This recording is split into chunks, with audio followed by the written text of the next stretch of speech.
And we're back with the best year ever in 2020. Hi, I'm Judy Best with eXp Realty. If you're watching this live, please drop a comment and tell us where you're watching from. We'd love to hear where you're watching from.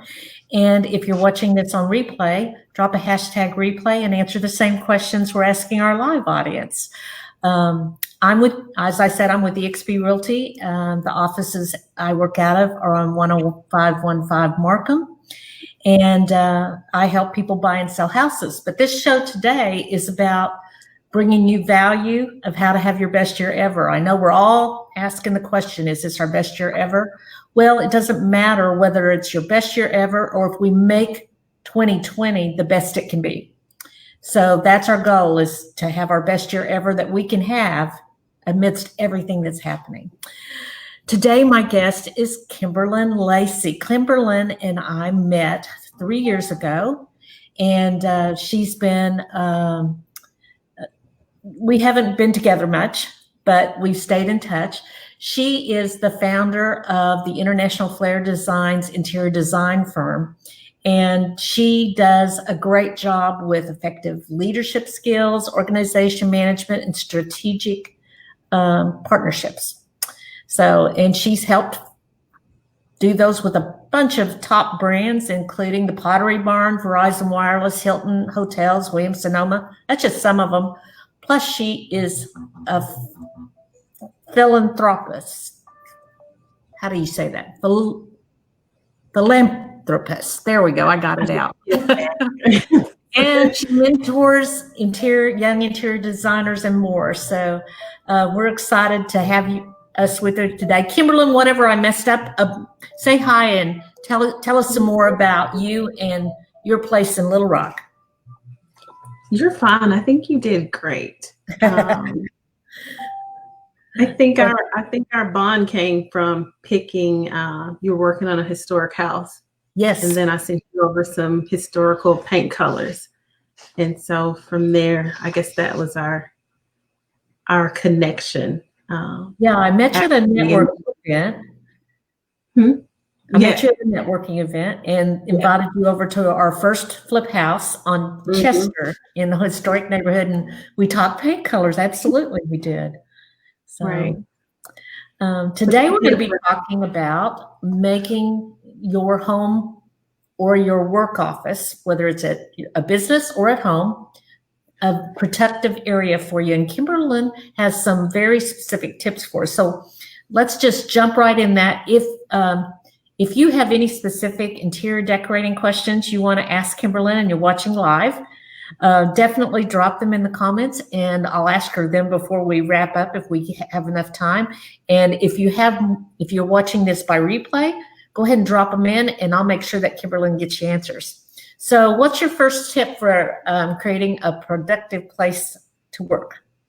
So I first want to admit that I was like every other American. I would always work from the office downtown. And so coming home for me, I had kind of neglected my space. And so I had to come home. Thank God I had inventory. And so I had to create this productive space for myself.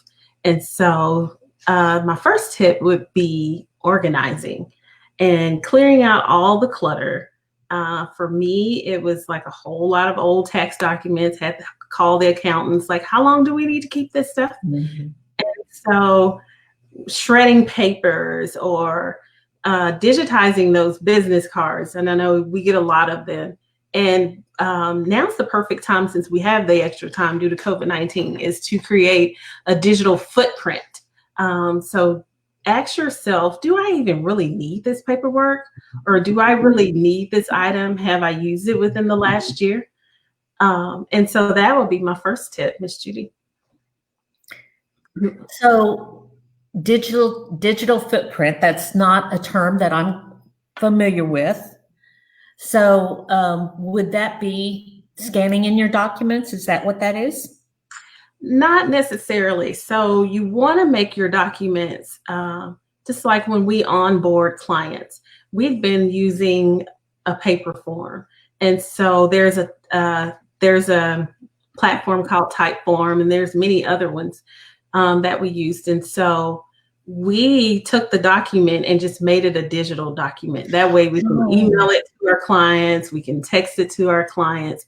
So as you're going through, ask yourself, how am I utilizing this document? Can I create that digital footprint? Can I get rid of this paper?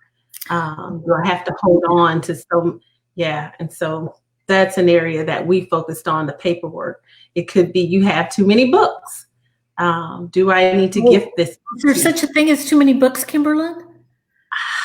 So I used to have 3,000 books from all different genres, and it was becoming overkill because I read a lot, but I also share a lot. And so I had to go through and ask myself, do we really utilize this book, or can I gift this book to someone, or maybe I can sell it and get some extra money? And so those are some of the things that we. So, but no, I don't think you can. Any. Yeah. I shared with you that I was not happy with my home setup for my office. I'm sitting at a high table in my sunroom, and I don't have the space I need. And I'm lucky that realtors do use digital forms, and we save them in a digital space in the cloud. So I'm lucky I've got that. But sitting on my desk are some papers that have been here for weeks. So that's something that you would suggest I make a change with, right? Yeah, I think you should. It frees your mind, your body, your spirit. It takes, a lot of those things we don't even realize they're taking up space, and they're keeping us from being productive. And so just get rid of them if you can. I will make that change when we sign off today. I'll make that change. I should show you what it looks like now, but I'm not going to because it's awful. And then I'll fix it later. What's your second tip? So my second tip would be take a needs assessment of your space. And so after you've cleared all the clutter, after you've shredded 35 pounds of paper, I think that's how many pounds Carly and I shredded. Sit down in your space, stand in your space. Ask yourself, how will my space function? Is it a space that I have to use with other people? Is it a space that I have to use with my husband? Do I have to use the space with my kids? So do I need a new chair? Think about ergonomics. Is my chair committed to me being productive in my office space? Do I need a footrest? And so make a list of all those items that you need. And then let's start, and I'm going to take the other tip without you asking me. And so after you've taken the needs assessment and you've clearly identified the items that you need in your office to be productive, let's look into like your space planning and your furniture layout. And so when we're talking about anything about space planning and furniture layout, I love the feng shui principle, and it's an old principle, and it's called the power position. And so you may be asking, like, what's the power position? And so the power position is it's feng shui, and it's the belief that when someone walks into the room, you have command of that space. And so you have that power position. And so ideally, it's you would face your desk horizontally, like near the window, or you would face it towards the door. That makes sense. So when you're walking in a room, your desk is the first place the first thing that you see, and you're actually able to see whoever's coming into your office. Okay. See, I'm not familiar with, I've heard the term feng shui. Feng shui. Yeah. Okay. I'm not saying it right. I've heard the term before, but I've never really studied it. But I know that generally when I set up an office, I put my desk facing the door so that I can see them coming in, and there's guest chairs right there between them and me. Is that? Okay. So is there other things that should happen in the office to meet that philosophy? You're muted. Let's get you unmuted. I've lost your sound. Click unmute on your side, Kymberlyn. Okay.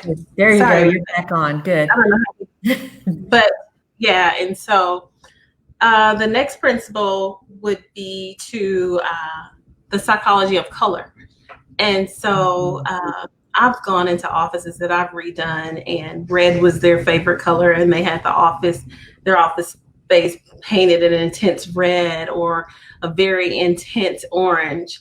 And so those are like taboo.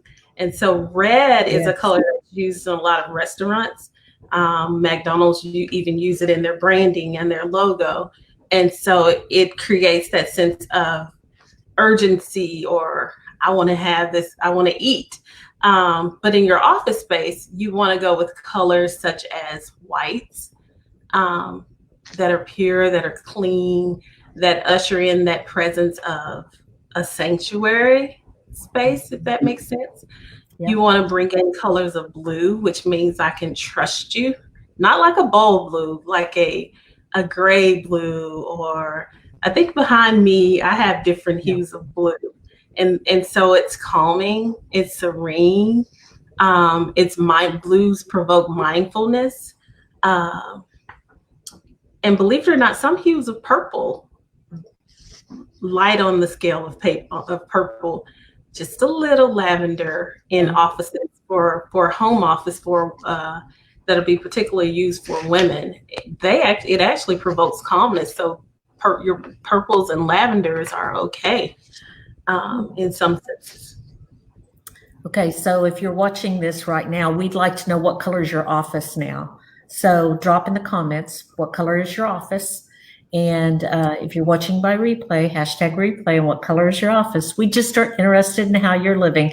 My home is a beige color. So where I'm sitting right now is I've got that tan color all around me. And in the offices we're getting ready to move into, those walls are a silver gray color. Mm-hmm. So that's the colors we have now. Now, I know you're working out of your home right now, like all of us, right? Are you going to go back to the offices, or are you going to keep working from your home? I think I'm going to keep working from home. Okay. Are you happy with your setup now? I am happy with my setup. And I'll have to drop a picture. I'll send a picture, post a picture in the comments. Oh, that'd be cool. I would love to see it. Okay. But your silver mist, you're right in the groove. Your silver mist grays that are low on the intensity scale are actually perfect. And so you can evoke mood with your blues and your greens. Green is also a great color to implement when we're productivity. It's calming and it's reassuring, as long as you stay on the lighter end of the scale. Yeah. Okay. I'm with you. Very cool. Do you have more tips for us? We haven't seen the bonsai tree yet. Oh, I forgot to say. So in my in my home office, I don't know. Do I have it in there? There it is. And so it's in. Yep. It's in there. Okay. So in my home office, or anybody's home office, or home office that I'm redesigning, I always like to implement fresh greenery. If it's not fresh greenery, it's a fresh plant. But in particular, I like the bonsai tree. And so the bonsai tree is a symbol and a sign of good luck. Some people say it'll bring you wealth, but I just like it for the look. And I like it that mine came with dream, these little pebbles that planter stakes that are pebble shaped, dream and inspire. Very cool. So I'm feeding into the different senses, and I'm also bringing the outdoor in. So as we're working, as we all do, sometimes you need that freshness, but sometimes you can't walk away. And so I've brought a sense of the outdoors in, and I think that's important and vital. I also have a fountain that's in my office space. And during those stressful moments, whether I turn the music on, my Pandora on, or Alexa plays something, or the fountain is streaming. It just depends. And it helps to assist it in productivity, and it also evoke that mood, positive moods. Yeah. Well, do you have any tips for organizing your desk? Because at this point now, people have multiple monitors and computers and things that could be between them and their guests that are coming in. Organizing your workspace so it is visitor friendly, but it's also worker friendly. So for me personally, I don't tend to have a lot of things on my desk. Initially, when I'm organizing, or when I start to organize the space, I realize that everything needs a home, right? And if it doesn't have a home, it at least needs a label on it. So I've got like 5 different devices there. So there's like a little label sticker on it, like personal cell phone, work cell phone. I've got iPad over here. I've got a desktop over here. My husband said one day I may blow up all this stuff all this technology around me. And so to the left of me, I'm right-handed. So to the left, I try to keep all my devices over to the left when I'm working. And I've just got something that I ordered off Amazon. I'll share it with you. But you can put your devices in. It's a simple tray. Oh, inexpensive. I think it was under like $12-13. And so when I'm not using them, I just throw all 6 devices inside of a tray. And then one thing that I did have to order, because I have a lot of books, I had to order some bookshelves to make sure those were organized in a printer tray. And that's about it. But I'll share some tips. I'll share the things or my Amazon inexpensive finds. I think they were all under $20. Oh, awesome. Yeah, that's great. So you ended up you didn't get rid of enough books that you didn't need bookshelves, huh? No, I didn't. So I value books. I feel that way too. I need books. Yeah, I'm a book lover. And so I have to always surround myself with some of the things I love. Okay, so tell me, some people that are watching this perhaps have never used an interior designer. Mm-hmm. So can you tell them how you work with clients and the type of advice you give them when you're working in either their home or their office? So before we walk in, so in order to work, can I give hold on. Let's go back. I want to go back and talk about a well-designed or professionally designed office and how where we are now, it can increase the value of your home anywhere from 5 to 10%. Yes. Using some of those principles. And so I just wanted to say that before I forgot anything. Yeah. But when I'm working with clients, or when I'm onboarding clients, I'm a listener. And so I want to listen to their needs. I want to listen to their concerns. I want to listen to the problems that they need my firm to solve for them. And so we're definitely problem solvers. There's an initial consultation, a discovery call where we just get on the phone and we talk about all those things that I just stated. What are their problem areas? What do they need to be solved? And then we educate quite a bit, because a lot of people have a misconception of what an interior designer actually does. And so we educate them on our processes and our procedures and expectations. And then all the fun, after they sign that contract, all the fun starts. Making choices and figuring out designs. Mm-hmm. Yeah.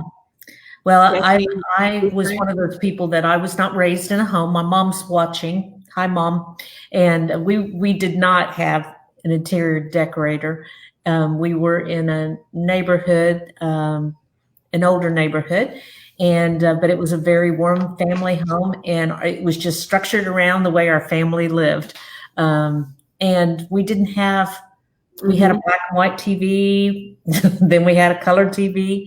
I've been through all the different things that we didn't have devices.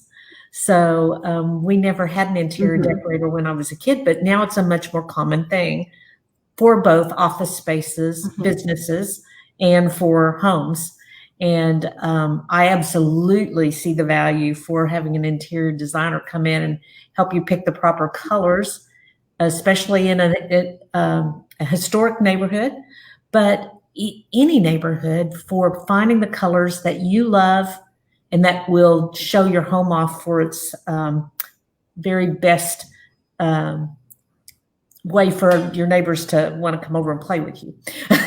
I always say, I believe a well-designed home, especially if you're going to resell, or if you're an investor, or if you're a realtor, I think we strategically increase the value of your home, and it's all done strategically in we lay out the blueprints and space planning, and using the psychology of color to when a buyer is, or when just you enjoying your home. Right. You walk into your home, it should rise up to greet you and just hug you. That's my belief.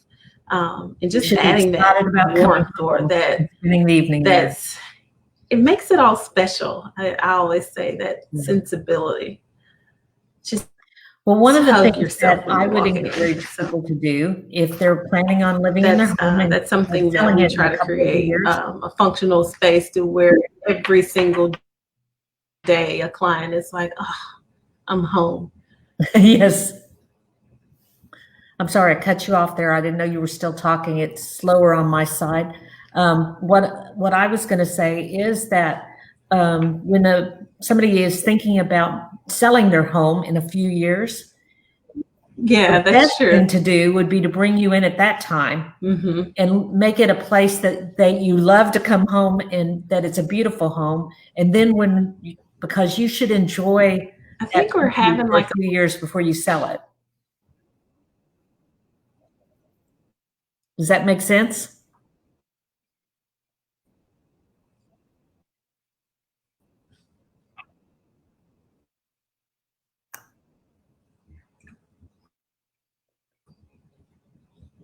I think we're experiencing some delay.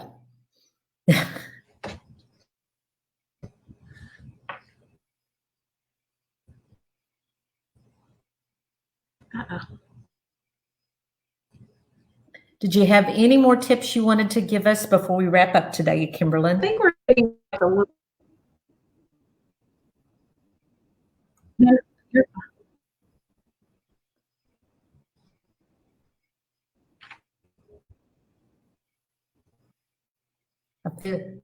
She's gone. Well, I want to thank Kymberlyn for being with me today. This is going to be it for now. And I hope you'll rejoin me next Monday at 11:30. My guest next week is Donna Bishop, and she's going to be talking about having a different perspective for this different season. So if you need an attitude correction, Donna Bishop is going to be my guest next week. See you next week and have a great day.